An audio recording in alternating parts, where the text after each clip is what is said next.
की तरफ अगर आपकी कर्क राशि है तो अगर मैं 2025 की बात करूं तो वो साल आपके लिए सरफेस लेवल का नहीं बल्कि दिल के अंदर तक का इम्तिहान था। आप बार बार ऐसी जगह खड़े किए गए जहां पर आपकी इमोशनल सेंसिटिविटी का टेस्ट लिया, लोगों ने लिया। आप दूसरों के लिए सहारा बने, फैमिली के लिए, पार्टनर के लिए, कलीग्स के लिए। बदले में उतना सपोर्ट नहीं मिला बल्कि धोखा मिला, चीटिंग मिली और झूठ मिले। छोटी सी क्रिटिसिज्म भी दिल पर गहरी लगने लगी और साल का अंत हो गया। गहरी समझ के साथ आप और उम्मीद के साथ 2026 में आपने एंट्री मारी और 2026 अलग ही लेवल पर आपको ले गया। ये साल आपको सर्वाइवल मोड से निकालकर कॉन्शियस एक्शन में लेकर जा रहा था, लेकिन फिर जुपिटर ने ट्रांजिट कर दिया। अब सवाल आता है कि बचा हुआ मेरा साल 2026 के महीने कैसे जाएंगे। चलिए उसी को डिस्कस करते हैं। जुलाई से दिसंबर तक आपके अगले 6 महीने आपके लिए समझिए कि जुलाई में ही आप अपनी पहचान को लेकर ना बहुत गहरा सोचोगे कि यार क्या कर रहा हूं मैं, क्यों कर रहा हूं मैं, क्या बन गया हूं मैं। मन में इस तरह के सवाल बार बार आएंगे। पिछले साल की जो गलतियां थी आपकी, उनसे बहुत कुछ सीखने को मिलेगा, पर फिर भी आपका जो मन है वो गुमराह होगा, वो भ्रमित होगा और एक अजीब सी कंफ्यूजन है जो कि आपकी बॉडी हेल्थ पर दिखाई देगी। और जुलाई में ही आपका जो हेल्थ है वो बहुत खास नहीं नजर आता है। इस टाइम पीरियड में आप पाएंगे कि आपके फेस पर, आपकी बॉडी में उतनी एनर्जी नहीं है और फेस पर कुछ एक्ने पिंपल भी ज्यादा बढ़ने लग गए हैं।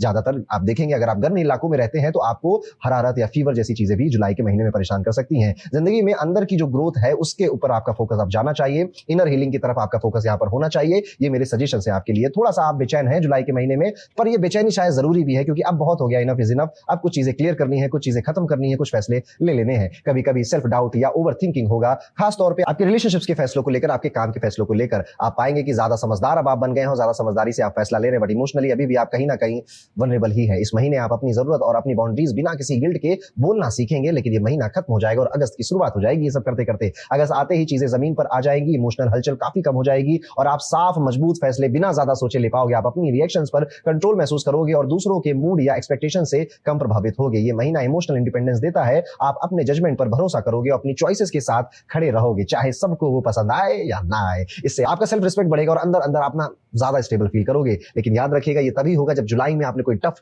डिसीजन ले लिए हैं और अगस्त में जब आप ये एंजॉय कर रहे होंगे और थोड़ा घबरा भी रहे होंगे, इमोशनली कंफ्यूज भी होंगे, करते करते सितंबर का महीना आ जाएगा। सितंबर रिश्तों में नरमी लाएगा, कम्युनिकेशन बेहतर होगा, जो गलतफहमियां थी वो शांत बातचीत से सुलझने लगेंगी। आप बिना ज्यादा खतरा महसूस किए दूसरों को सुन पाओगे। ये इमोशनल हार्मनी का महीना है जहां पर बैलेंस एक्सट्रीम्स की जगह ले लेगा। रिश्ते कम डिमांडिंग और ज्यादा सपोर्टिव लगेंगे, बस ऑनेस्टी बनी रहे। अक्टूबर में फोकस आपकी सेल्फ वर्थ और वैल्यू पर होगा और पैसे पर होगा। आप ज्यादा साफ समझने लगेंगे कि प्यार मोहब्बत सब धोखा है, पढ़ ले बेटा अभी भी मौका है। आपकी जो रिलेशनशिप्स के इश्यूज थे, जो इमोशनल इश्यूज थे आपके, उन पर आप लगाम लगाएंगे और कहेंगे अब पूरा फोकस सिर्फ धन पर होना चाहिए, मनी पर होना चाहिए। आप ज्यादा साफ समझने लगोगे कि आप किस चीज के हकदार हो, चाहे रिश्तों में हो, काम में हो या पर्सनल लाइफ में ही क्यों ना हो। ये क्लैरिटी आएगी आपके मन में, घमंड नहीं है, ये क्लैरिटी है। और इस महीने एक बात समझ आएगी कि आपके इमोशनल फैसले आपके पैसे और करियर को भी असर करते हैं। तो यहीं पर थोड़ा सा आपको अलर्ट रहना पड़ेगा। आपके इमोशंस की वजह से इनकम कम हो रही है या बच नहीं रही है, ये भावनाओं से ही प्रॉब्लम आ रही है। अक्टूबर और नवंबर के ये दोनों महीनों के दौर में आप पाएंगे कि लग्जरी चीजों पर या इमोशंस पर आकर आप ना फाइनेंशियल अब गड्ढा कर रहे हैं अपने लिए। यानी कि जो आपके मन में मोटिव आया था ना कि अब पैसे बचाऊंगा,